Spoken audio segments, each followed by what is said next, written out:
Today we are going to talk about the cell theory and the cellular components. First of all, I describe that what cell theory states. Cell theory states that all living organisms are made up of one or more different types of cells. Second part, it states that cells are the basic unit of life. The third point is that all the cells arise from the pre-existing cells. That is, all the newer cells are formed by divisions in the older cells. Now we look at it, how this theory developed.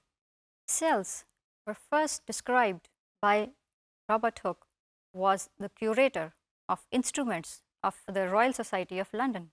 In 1656, he made a simple type of microscope by using different types of lenses to magnify different things.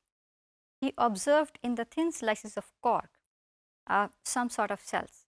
Now we know that he observed certain sort of dead cells. Later on, another person who was actually a textile merchant, he also developed magnifying lenses, and by the setup he also made a sort of microscope. With the help of that microscope, he observed different types of single cellular, or we can say unicellular organisms in the Pound's water. He was Leeuwenhoek. So Leeuwenhoek observed actually the unicellular organisms, and Robert Hooke observed the plant cells.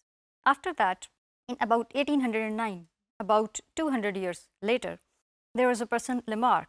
He proposed that a body is living if it consists of cells. There's another person came later, Robert Brown. He identified nucleus inside the cell. He says that cell have central part that is more dense in comparison to the other parts of cell. In 1838, a botanist named Sheldon, he actually stated the first part of the cell theory, actually half part, that all the plant cells, all the plants, the multicellular plants, they are aggregates of cells. Later on, another cytologist, and more precisely a zoologist, an animal scientist, Chauvin, stated that all animals also consist of cells.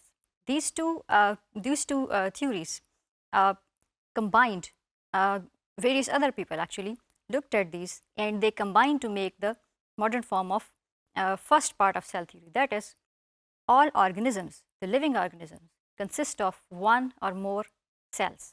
In 1855, another scientist, Virtue, described that cells only arises from pre-existing cells. That is, if there are some cells which are present, they divide and they produce the new cells. Pasteur later on produced the proof for this theory, that is, cells arise from pre-existing cells. In this way, the cell theory took its current form, that is, all the living organisms consist of one or more cells.